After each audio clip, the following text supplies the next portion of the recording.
letra do texto. Depois que tomaram a arca de Deus, os filisteus a levaram do campo de batalha em Ebenezer para a cidade de Asdod. Levaram a arca de Deus para o templo de Dagon e a colocaram ao lado de uma estátua de Dagon. Contudo, na manhã seguinte, quando os moradores de Asdod se levantaram, viram que Dagon estava caído com o rosto em terra diante da arca do Senhor. Então, levantaram Dagon e o puseram de volta em seu lugar. Na manhã do outro dia, porém, viram que tinha acontecido a mesma coisa. Dagon estava caído novamente com o rosto em terra diante da arca do Senhor.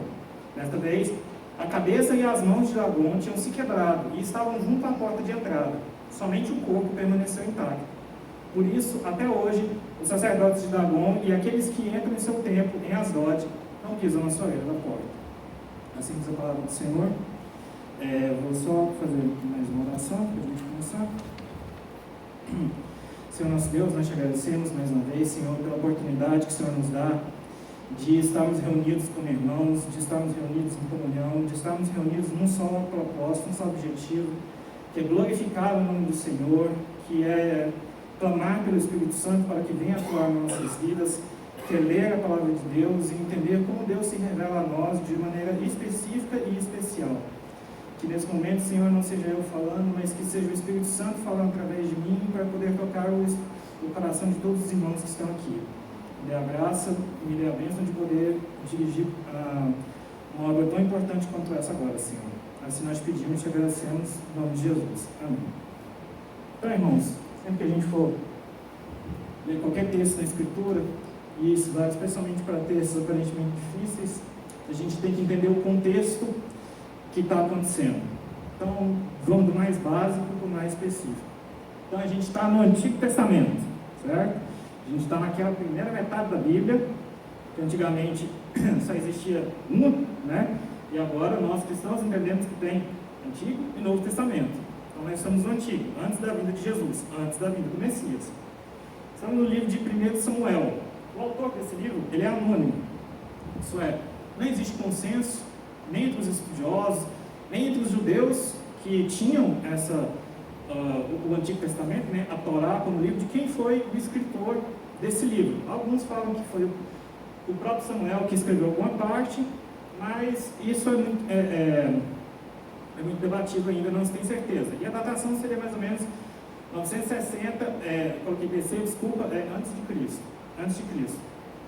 Por que não foi Samuel que escreveu o livro de 1 Samuel? Bom, basicamente porque Samuel morre em 1 Samuel 25. Então não tem como Samuel ter escrito 1 Samuel inteiro, muito menos 2 Samuel, né? Então o que a gente chama de 1 Samuel? Na verdade isso veio de quando a Bíblia, de quando a Torá, né, escrita em hebraico, foi traduzida para o latim. Existiam dois livros. Existia o primeiro livro dos reis e o segundo livro dos reis.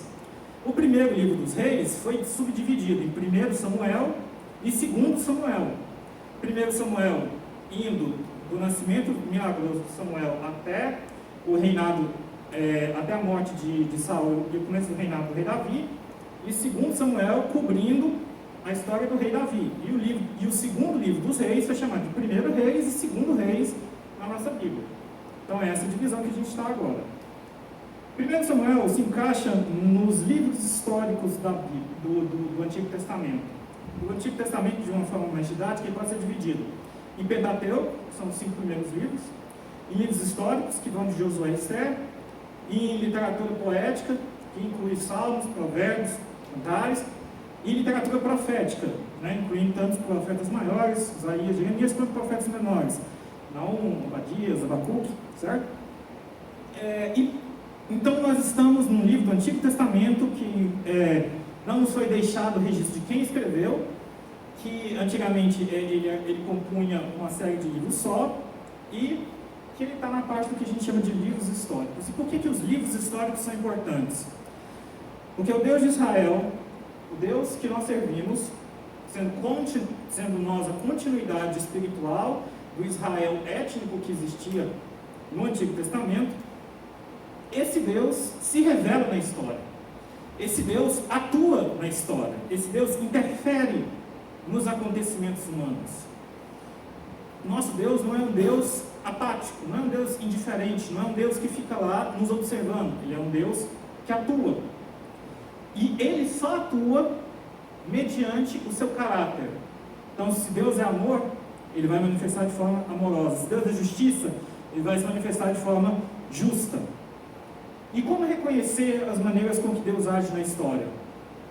Precisa muita sabedoria, precisa de muita comunhão com Deus. Mas Deus nos deu uma ferramenta muito interessante, que foi o registro das ações dele na história através da Bíblia.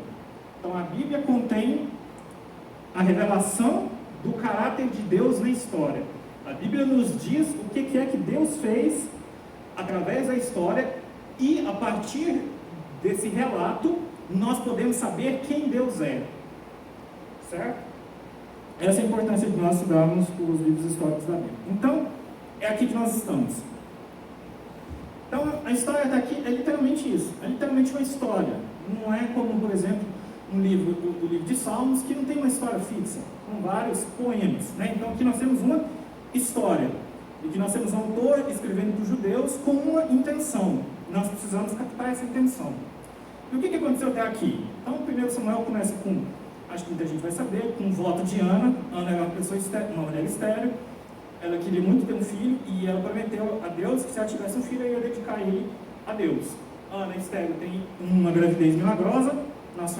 Samuel, portanto, é filho de milagre. Ele é então enviado ao templo para servir sob Eli, na época era o sumo sacerdote, e enquanto ele está sob Eli, ele é chamado a profeta. Nesse meio tempo, você tem uma guerra entre os israelitas e os filisteus. Os filisteus eram chamados povos do mar, povos ali da região do mar Mediterrâneo, que começaram a invadir aquela região ali de Israel. Começaram a entrar em guerra com os israelitas. Nesse momento, os israelitas perderam a guerra, eles decidem eles têm uma ótima ideia. Vamos trazer a Arca da Aliança para o campo de batalha, para que Deus nos lidere na vitória. A Arca da Aliança é uma presença muito forte de Deus ali para o povo de Israel. Israel é, entretanto, derrotado, e a Arca da Aliança, que estava no meio do campo de batalha, ela é roubada pelos filisteus. E aí, a gente chega no nosso texto, 1 Samuel capítulo 5. Então vamos analisar. Depois que tomaram a Arca de Deus, os filisteus levaram no campo de batalha em Ebenezer, os filisteus a levaram no campo de batalha em Ebenezer para a cidade de Asdod. Levaram a Arca de Deus para o templo de Dagon e a colocaram do lado de uma estátua de Dagon. Aqui nós temos uma prática muito comum nas guerras entre os povos antigos, que era de que, enquanto os povos estavam lutando, os deuses de cada povo estavam lutando também entre si. Da mesma forma que os filisteus lutavam com os israelitas, o Deus dos filisteus estava lutando contra o Deus dos israelitas. Essa era uma compreensão muito forte que se tinha na época, né? Então, o que acontece? Entendia-se que a derrota militar de um povo era também a derrota pessoal do Deus daquele povo. Dessa forma, a partir do momento que os israelitas são derrotados, o Deus de Israel, Yahvé, também é derrotado. É isso que os filisteus entendiam, que o Deus de Israel havia sido derrotado. Se ele havia sido derrotado pelos filisteus, nada mais justo do que eu tomar esse Deus como meu escravo. Mas não como escravo meu, israelita, mas escravo do meu Deus, Dagon. Então, eles pegam a Arca da Aliança, que eles compreendem que significava a presença de Deus ali, a presença de Yahvé ali, e levam essa arca para o templo de Dagon, querendo dizer o seguinte: agora Yahvé é prisioneiro de Dagon. Agora Yahvé não pode mais sair para ajudar os israelitas na batalha, porque agora Yahvé é escravo de Dagon. Isso, infelizmente, isso é a visão dos israelitas. É claro que um judeu com uma visão correta a respeito de Deus sabia que isso não era verdade. Sabia que Deus não estava cativo de Dagon. Mas essa foi uma ação de Satanás para que os israelitas achassem que de fato Deus havia sido derrotado, que o Deus que eles serviam havia sido derrotado. E eles ficaram humilhados e não terem mais aquela força moral para poder lutar na guerra. Então, ao mesmo tempo que você humilha a Deus, você humilha os israelitas e tira a motivação deles da batalha. Dagon, nesse tempo, ele ficava numa plataforma bastante elevada, um ídolo, né? Uma peça esculpida. Alguns chegam a dizer que é parte peixe, mas ficava numa plataforma bem elevada. E a Arca da Aliança tinha sido colocada numa parte de baixo. Então, a partir do momento que Deus está naquele ambiente do templo de Dagon, com Dagon lá em cima, o que os filisteus estão querendo dizer? Dagon é maior do que Yahvé. Yahvé está agora submisso a Dagon. Essa é a visão dos filisteus, e essa é a visão que os filisteus e que Satanás, através dos filisteus, queria que os israelitas tivessem a respeito daquilo que tinha acontecido. Mas acontece isso. Na manhã seguinte, quando os moradores de Asdod se levantaram, viram que Dagon estava caído com o rosto em terra diante da arca do Senhor. Então levantaram Dagon e o puseram de volta em seu lugar. Na manhã do outro dia, porém, viram que tinha acontecido a mesma coisa. Dagon estava caído novamente com o rosto em terra diante da arca do Senhor.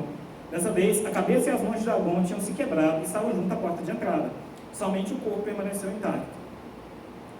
Então, o que estava realmente acontecendo ali, que os filisteus não haviam percebido? Deus não havia sido morto, Deus não havia sido derrotado, e Deus não estava cativeiro de Dagon, muito menos dos filisteus. Deus estava, de fato, uma manifestação muito visível na Arca da Aliança. A gente pode ver isso em vários trechos do Antigo Testamento.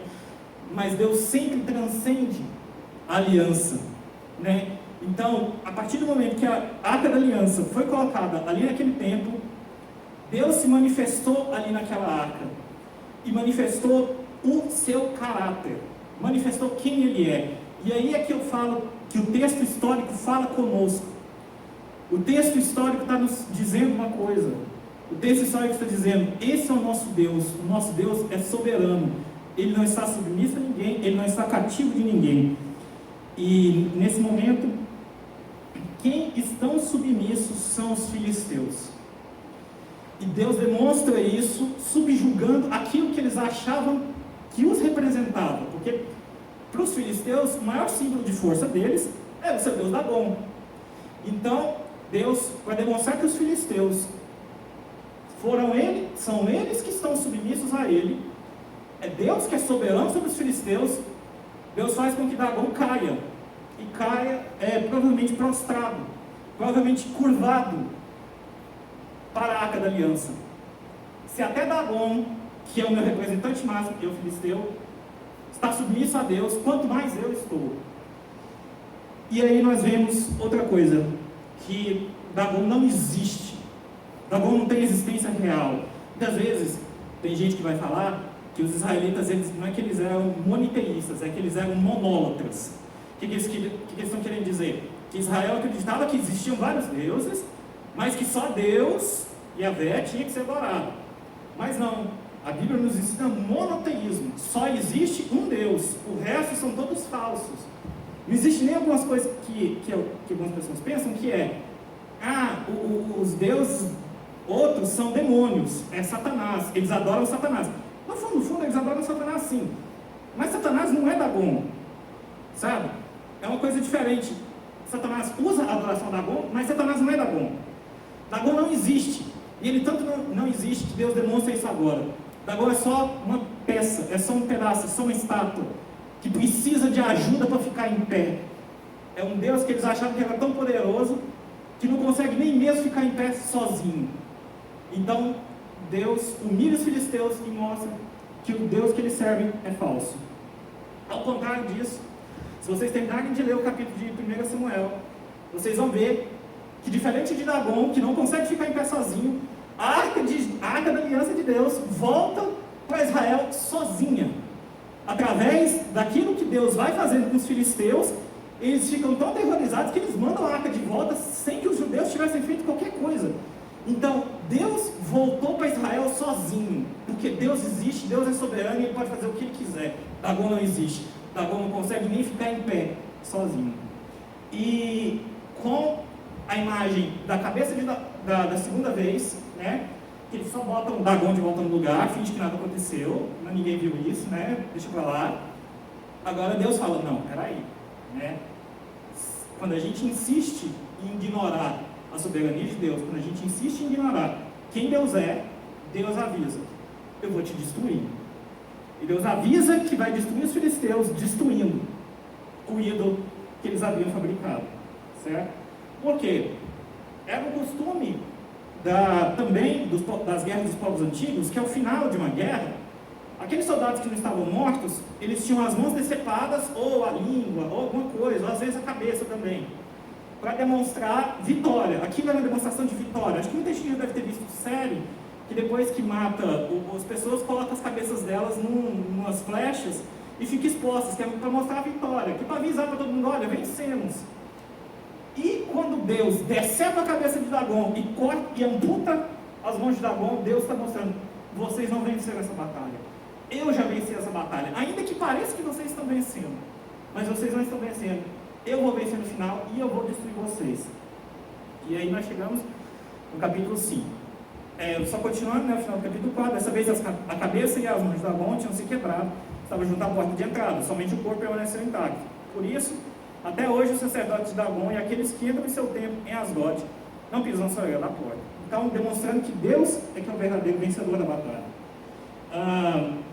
Mas a cegueira do povo filisteu era tamanha que, mesmo isso tendo acontecido, e tendo acontecido 2 vezes, uma demonstração de soberania de Deus sobre o Deus deles, sobre o ídolo deles, eles não reconhecem.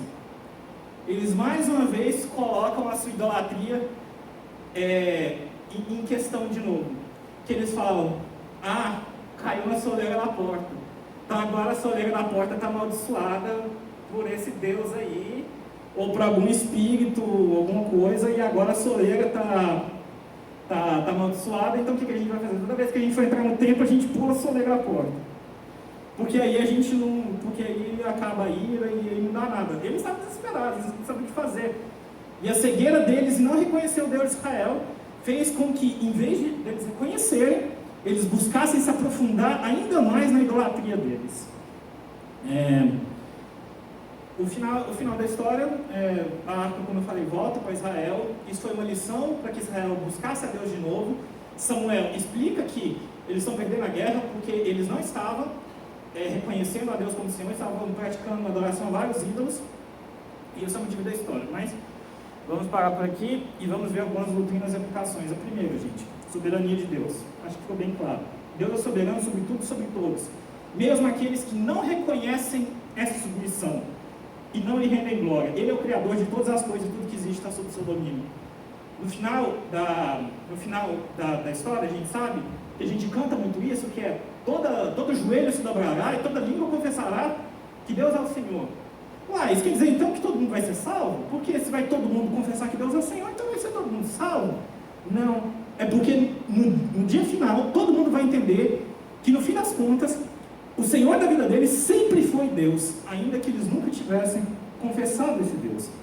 No Salmo 33, 10 a 11 diz: o Senhor desfaz os planos das nações e frustra os projetos dos povos, mas os planos do Senhor permanecem para sempre, seus propósitos jamais serão abalados. Então, gente, entendendo a soberania de Deus, a gente não pode agir como se Deus não fosse soberano sobre as nossas vidas. A gente não pode, como os filisteus fizeram, achar que a gente pode pegar Deus e colocar no nosso templo, colocar dentro da gente, colocar na nossa caixinha e achar que Deus tem que obedecer aquilo que a gente acha que Ele tem que obedecer, que achar que Deus tem que cumprir aquilo que eu acho que Ele tem que cumprir. Você não pode pegar Deus como refém na sua vida para poder justificar tudo que você faz. Você tem que reconhecer que você é um servo diante do soberano do universo. E segundo ponto, segunda doutrina: a glória é somente a Deus. Deus não admite que nada, além dele, receba a glória. Toda a glória tem que ser dada a Ele, e unicamente a Ele. Ele é o único que deve receber glória, e toda a glória é para Ele. Nós vemos Isaías 46:9, diz: lembre-se do que fiz no passado, pois somente eu sou Deus, e não há outro semelhante a mim. Se Deus é o único, Ele é o único que nós devemos adorar. Por Ele, por meio dele, para Ele são todas as coisas. Isso significa, gente, que a partir do momento que nós decidimos seguir uma vida que tem Deus como soberano, que toda a glória nós devemos render a Ele e abandonar todos os nossos falsos ídolos. Os ídolos do coração mesmo. Aquelas coisas que nós achamos que está na plataforma elevada, acima de Deus, e que tem mais importância do que Deus, do que uma vida sem santidade. Porque se a gente tentar trazer Deus para a nossa vida, sem de perceber os ídolos que estão no nosso coração e abandoná-los, Deus vai fazer com a gente a mesma coisa que fez com Dagon. Deus vai começar a quebrar os nossos ídolos, se ele realmente se importa com você, né? Porque se Deus não se importar com você, ele vai deixar você seguir os seus ídolos, e no final das contas, você vai ver o que vai resultar. Mas se Deus realmente se importa com você, ele vai quebrar os seus ídolos. Ele vai fazer você passar por momentos de sofrimento relativo a coisas que você estava colocando acima dele. Deus vai te quebrar da mesma forma que estava quebrando Dagon, se toda a glória não for dada a ele e a ele somente. Terceiro, confiança no Espírito Santo. Precisamos entender que a única maneira de vivermos uma vida que agrada a Deus é viver pelo Espírito Santo. Em Romanos 8, 12 a 13 tem: portanto, irmãos, vocês não têm de fazer o que sua natureza humana lhes pede, porque se viverem de acordo com as exigências dela, morrerão. Se contudo, pelo poder do Espírito, fizerem morrer as obras do corpo, viverão. O que está dizendo, gente? A gente não pode agir como os filisteus agiram quando Deus começa a quebrar os nossos ídolos. Porque às vezes, quando Deus começa a quebrar os ídolos que estão no nosso coração, qual que é a nossa saída? É tentar dar o nosso jeito, é tentar dar o nosso jeitinho, é tentar resolver da nossa forma. E isso é o que os filisteus fizeram quando eles falaram: não, o problema é a soleira da porta, é só eu pular a soleira da porta. Não pule a soleira da porta, não ache que o problema é a soleira da porta. O problema, quando isso acontece, quando Deus quebra o seu coração, é o seu coração. Então não tente resolver os problemas da sua vida sem Deus. Você só vai continuar quebrado diante dele. Busque a ele para que ele te restaure. Porque isso ele só faz com aqueles que ele ama.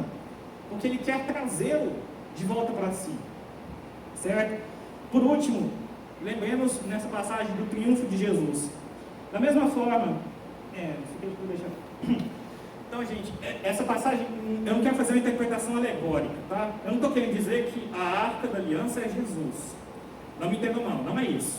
Mas eu quero fazer uma comparação. Da mesma forma que a Arca da Aliança foi levada pelos filisteus, foi colocada no templo deles como uma demonstração de poder, e da mesma forma com que a Arca dos Filisteus, com que a Arca da Aliança conseguiu escapar do poder dos filisteus e, na verdade, subjugar os filisteus, um dia o nosso Senhor Jesus Cristo também foi levado a cativeiro.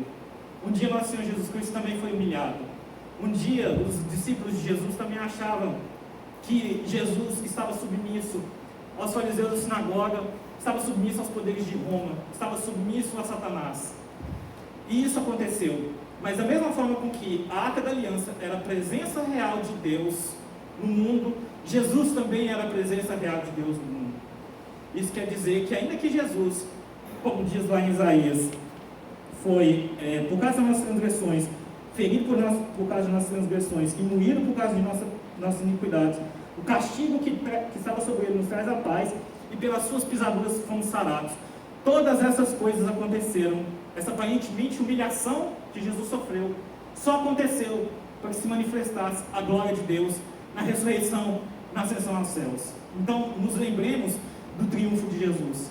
Nos lembremos que Deus nunca vai ser vencido, Deus nunca vai ser humilhado, Deus nunca vai estar numa posição subjugada, e muito menos a igreja dele.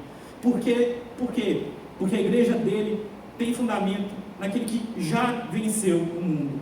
Da mesma forma com que Deus tinha avisado que ia destruir os filisteus, Jesus já avisou que vai destruir os ímpios, e vai destruir o pecado, e vai destruir a morte, e vai destruir Satanás. É nessa confiança, é nessa esperança que a igreja se fundamenta. E é por isso que nós podemos, a cada dia, estar diante do nosso Deus, chamá-lo de Pai e pedir para que Ele nos guie em uma vida de santidade, em uma vida que agrade a Ele. Porque Ele é soberano, Ele é o Senhor do universo, Ele é a única fonte de toda paz, de toda alegria e de todo amor. Amém?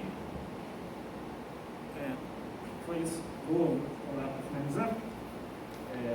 Senhor nosso Deus, nós te agradecemos, Senhor, porque tantas glórias o Senhor nos mostra através da Tua Palavra, tantas coisas o Senhor nos mostra, que o Senhor se revela através da história, o Senhor se revela através das vidas das pessoas. Senhor, nós sabemos que não existe 1 centímetro das nossas vidas que o Senhor que nós amamos, não tenha controle, Senhor. Porque se o Senhor deixar que nós assumamos esse controle, pode ter certeza, Senhor, que nós não vamos escolher o Senhor. Por isso nós precisamos da Tua graça, nós precisamos do Teu poder, para nos livrar de nossos ídolos, para poder viver uma vida de santidade, para que nós possamos nos aproximar com confiança do trono da graça, e assim, Senhor, poder desfrutar do triunfo que Jesus já obteve naquela cruz, Senhor. Aquela cruz que um dia pareceu humilhação, para nós hoje é motivo de alegria, é motivo de contentamento e é motivo de esperança. Muito obrigado, Senhor. Muito obrigado por aquilo que o Senhor é. Nos ajude a cada dia mais conseguir compreender o Teu caráter, para que possamos buscá-lo cada vez mais. Te peço que o Senhor esteja na vida de cada um, abençoe o pastor, abençoe essa ceia que vamos ter daqui a pouco. Assim nós pedimos e agradecemos em nome de Jesus.